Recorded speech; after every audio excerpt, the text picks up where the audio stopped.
A sloth, a donkey, and a curious human. Send a prompt and see what they're doing. One hits record with a question on his mind. Two brothers pick it up, see what they find. Corn takes his time, Herman's got the facts. Back and forth, they never hold back. My weird prompts, come on in, that's where we begin. My weird prompts, glad you're here. This episode was generated using artificial intelligence. Please verify facts. Hi everyone, welcome back to my weird prompts. We are at episode 912 today, and it is a heavy one. I am Corn, and I am sitting here in Jerusalem with my brother. You might hear a bit of a hum in the background. That is just the city breathing, or maybe it is the generators.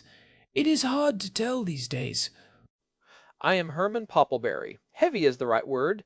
We decided to pick today's topic ourselves because of everything happening right outside our door. Our housemate Daniel usually sends us these wild prompts about cryptids or forgotten history, but today the whole team felt we needed to sit down and deconstruct the patterns we have been seeing in the sky over the last year. We are living through the data points we usually just analyze from a distance. It is surreal. You hear the sirens, you see the interceptions, and if you are just looking at the news, it feels chaotic. It feels like Iran is throwing whatever they have at the wall to see what sticks. But we have been looking at the data from the 12-day war in 2025 and what has been happening so far in this current 2026 conflict, and there is a method to the madness. We are currently in March of 2026, and the intensity has not let up. There is a clear method. People use the word random far too often when they do not understand the underlying logic. When you see a missile barrage hitting a random field in the Negev or a specific neighborhood in Eilat that does not seem to have a military base, it is easy to say they missed. But if you look at it through the lens of a military strategist trying to map out a multi-layered defense system, those hits look like data points in a massive lethal experiment. It is a diagnostic tool for them. That is what I want to dig into today. We are going to reverse engineer the Iranian targeting logic. Why Eilat? Why the specific patterns in the north? And how are they coordinating with the Houthis and Hezbollah to find the cracks in the most sophisticated air defense network on the planet? We are talking about a system that has to be perfect 100% of the time, or the attacker only has to be lucky once. It is a complex and terrifying chess game. We should start with the geography because that dictates the physics of the whole thing. You have the northern front with Hezbollah, which is right on the border, and then you have the long-range threats coming from Iran itself and the Houthis in Yemen to the south. In the 2025 war, we saw these fronts acting somewhat independently, but in 2026, the synchronization is what is really catching the eye of the analysts. The southern front, specifically Eilat, has been such a focal point. Eilat is a resort town. It is beautiful and isolated, but strategically, it is the gateway to the Red Sea. Why do you think we have seen such a heavy emphasis on the south lately? It feels like every other night the sirens are going off down there. Eilat is a unique challenge for Israel's multi-layered defense. When you fire something from Yemen or southern Iran toward Eilat, it has to travel over a lot of open water or desert. That gives the arrow system plenty of time to track it. But here is the catch. By constantly peppering Eilat with drones and cruise missiles, Iran is forcing Israel to keep high-end assets like the Arrow 3 and David's sling launchers stationed and active in the south.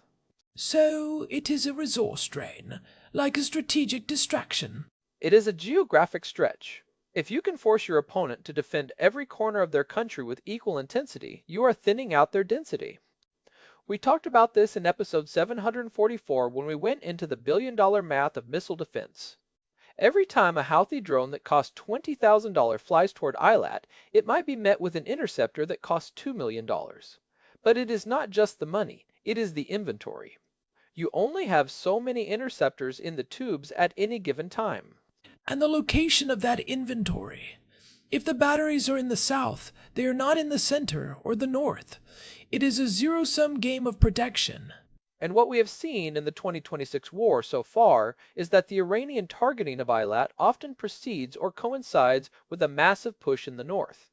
It is a classic pincer movement, but instead of moving troops across a field, it is electronic signatures and interceptor trajectories.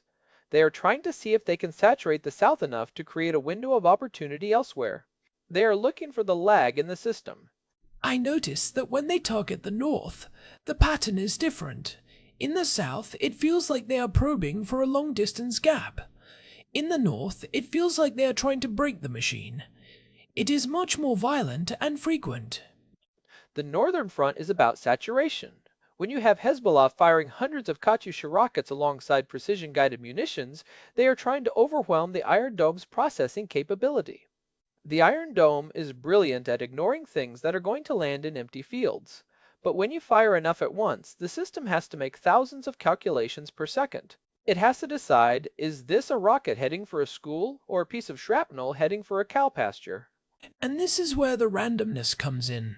Some of these Iranian missiles seem to be aimed at nothing in particular. We see reports of impacts in the middle of the desert where there is not even a road. Is that intentional, or is it just poor guidance? It is highly intentional. If I fire 10 missiles and they are all aimed at a single airbase, the defense system knows exactly where to focus its interceptors. It can optimize the flight path of the interceptor to meet the threat. But if I fire 10 missiles and they are spread out across a 60-mile radius, the defense system has to account for 10 different terminal trajectories. It forces the David Sling or the Iron Dome to commit resources to a wider area. It creates a wider umbrella of threat that the defense has to cover.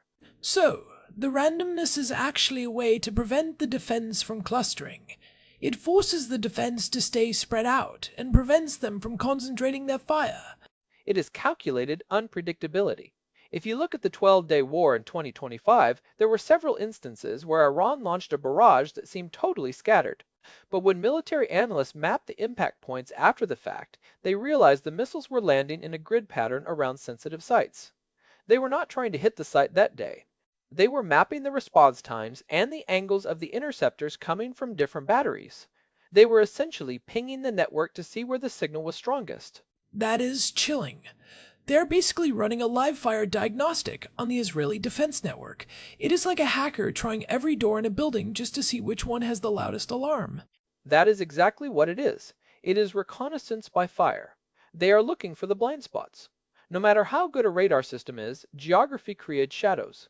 Mountains, valleys, the curvature of the earth. All of these create little pockets where a missile might be invisible for a few extra seconds. By firing from different angles, from Iraq, from Yemen, and from Iran directly, they are trying to find a corridor where the radar signature is picked up just a few seconds later than usual.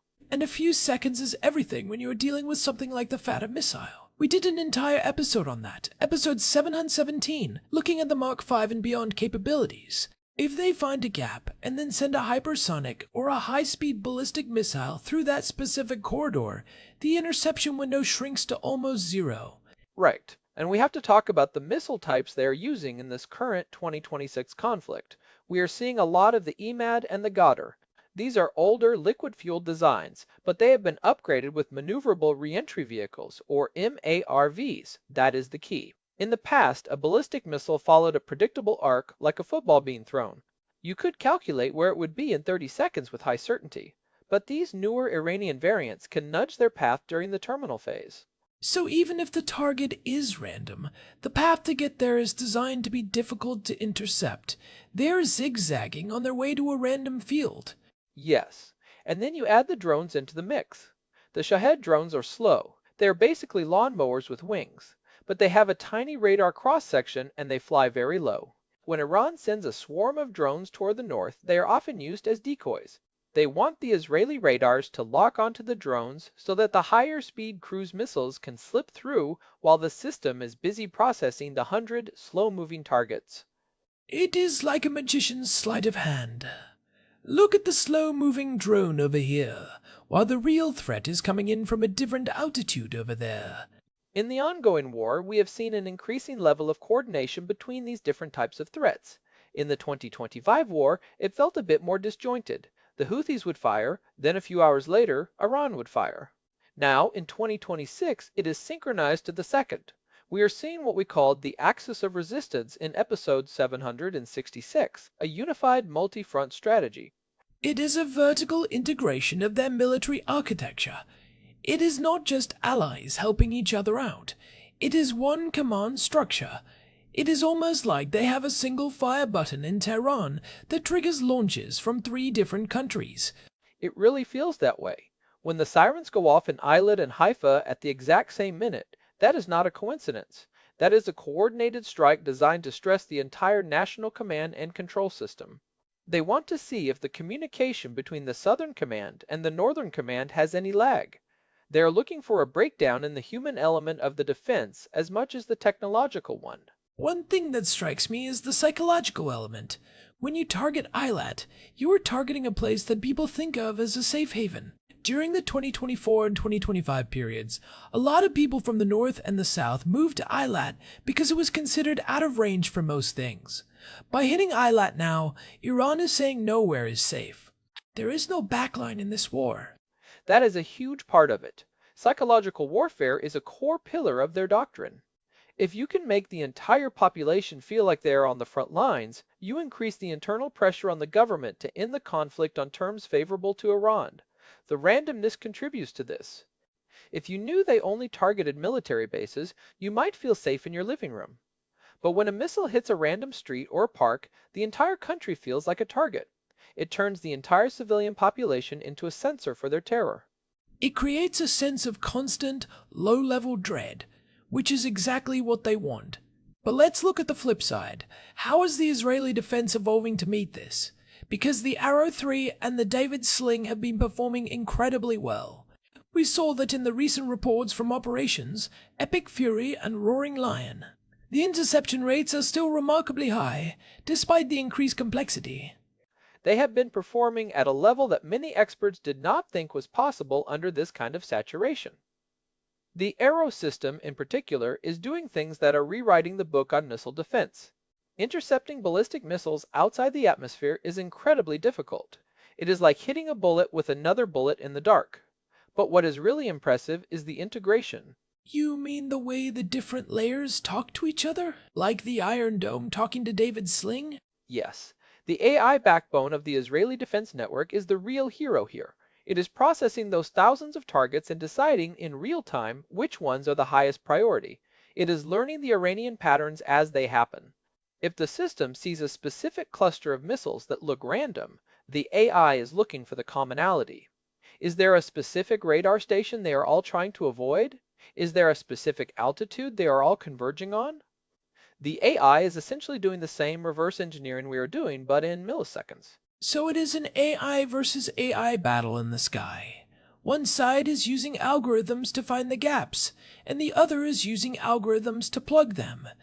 In many ways, yes. Iran is using algorithms to determine their launch windows and trajectories to maximize saturation. Israel is using AI to declutter the sky and prioritize the threats.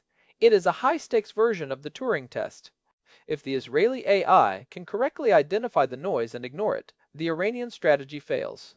I want to go back to the Houthi connection for a second. We have seen them using the Red Sea corridor very effectively. They are not just firing at Eilat, they are firing at shipping, and they are firing at the various islands in the area. How does that complicate the defense of the Israeli mainland? It forces a naval component into the air defense equation. Now you have Sa'ar-6 corvettes equipped with Sea Dome, which is the naval version of the Iron Dome, having to patrol the Red Sea. You have American and British destroyers in the area also intercepting threats. This adds another layer of complexity for Iran to probe. If they fire a drone from Yemen, does the American Navy pick it up first, or does the Israeli Air Force? Who takes the shot? And if there is any hesitation or overlap in responsibility, that is a gap they can exploit. It is like a fly ball in baseball where the shortstop and the outfielder both wait for the other to catch it.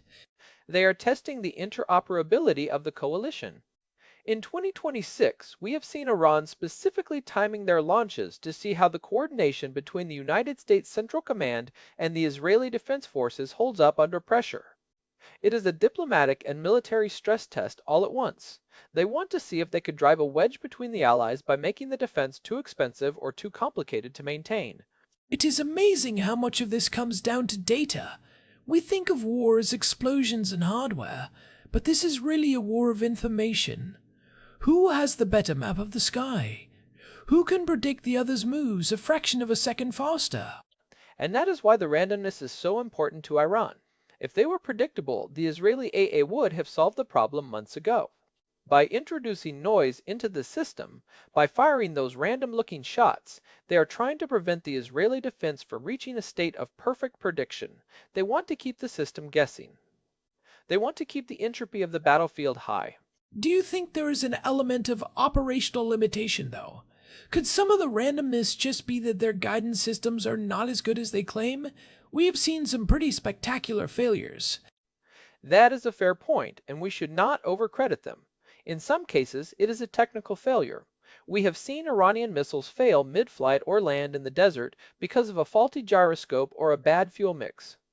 But Iran has learned to turn their weaknesses into a strategic advantage. If a missile is going to be inaccurate anyway, why not fire it in a way that forces the enemy to treat it as a threat? If I do not know where it is going to land, I have to assume it is going to land somewhere important. I cannot afford to take the risk. An inaccurate missile is, in some ways, harder to defend against than a precision one, because its path is inherently erratic. The defense system cannot just assume it is going for a specific coordinate. It has to track the actual wobbling flight path and commit an interceptor just in case. It is a very cheap way to increase the threat surface. That is a compelling perspective. The lack of precision actually increases the computational load on the interceptor. It makes the math harder. It does, and when you are dealing with thousands of incoming projectiles over the course of a week, that extra computational load adds up. It is like a distributed denial of service attack, a DDoS attack, but with physical objects in the sky. They are trying to crash the operating system of the Israeli defense. So, looking at the 2026 war so far, if you were an Iranian strategist, what would you be looking for right now? What is the next phase of this targeting logic? We have seen the South, we have seen the North, we have seen the random probes. What comes next? I think they are looking for the tipping point. Every defense system has a saturation point where the number of incoming targets exceeds the number of available interceptors or the system's ability to track them. They are trying to find exactly where that line is. They are also looking for political fatigue. If they can keep the sirens going in the north and the south for months on end, they are betting that the Israeli public or the international community will eventually buckle under the strain. It is a war of attrition, not just of missiles, but of will. It is about who gets tired first. And that brings us back to our political worldview here. As we have discussed, we are pro-Israel and pro-American, and from that perspective, the success of the missile defense is a testament to the technological and moral superiority of the West and its allies. But we have to be clear-eyed about the threat. Iran is a sophisticated adversary. They are learning, they are adapting, they are calculating. And they are patient. This is not a one-off attack for them. It is a long-term campaign to reshape the region. We saw that in the death of senior Iranian leaders recently, which we covered in episode 925. Even when they take heavy hits, their strategic doctrine remains remarkably consistent. They just plug in a new general and keep the same playbook. They are committed to this multi-front, multi-layered approach. And for those of us living here in Jerusalem, it means we have to be just as patient and just as analytical. We cannot just look at the sky and see chaos. We have to see the pattern. We have to understand that every interception is a victory, but also a piece of data for the enemy. Well, let's talk about some of the practical takeaways for people listening who might be trying to make sense of the headlines. When you see a report that says 40 missiles were fired and most were intercepted, but some landed in open areas, what should the listener actually take away from that? Because the headlines often make it sound like a failure if anything gets through. The first thing is to realize that those open area hits are often a victory for the defense system. It means the system correctly identified that those missiles were not a threat to life or infrastructure and chose not to waste $1 million interceptor on them. That is efficiency in action. It is the system working exactly as intended. It is not a failure of the missile to hit its target. It is a success of the defense to ignore a non-threat. It is the AI being smart enough to save its bullets. Second, pay attention to the geography. If you see a sudden shift in targeting toward a new area, like we saw with the recent focus on the central coast near Netanyahu, that usually means Iran is probing for a new radar gap. It is not a random choice, it is a new experiment. They are testing a new corridor.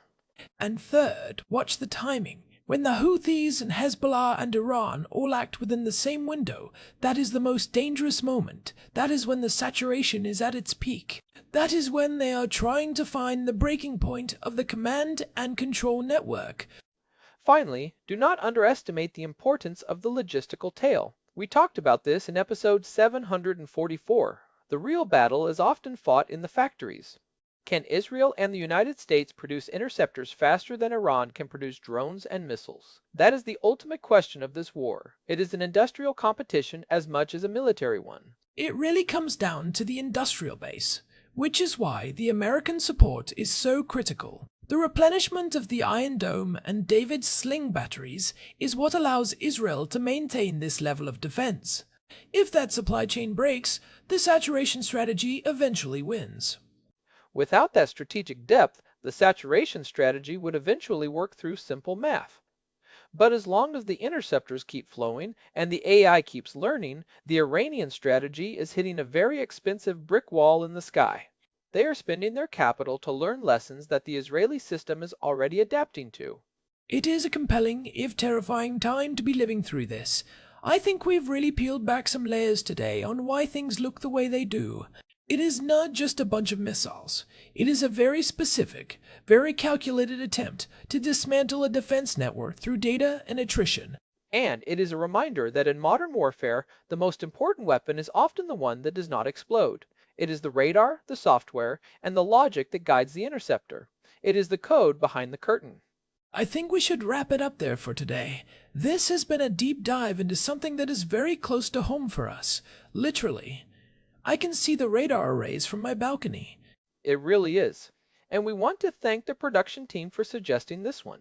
It has been on our minds, and I'm glad we got to sit down and really deconstruct it. It helps to talk through the logic when the sirens are part of your daily life. I was thinking about one more thing before we sign off. We talked about the Fatah and the hypersonics, but what about the cruise missiles? They have been using the Suma and the Hovise. Those fly low. They are a different kind of random.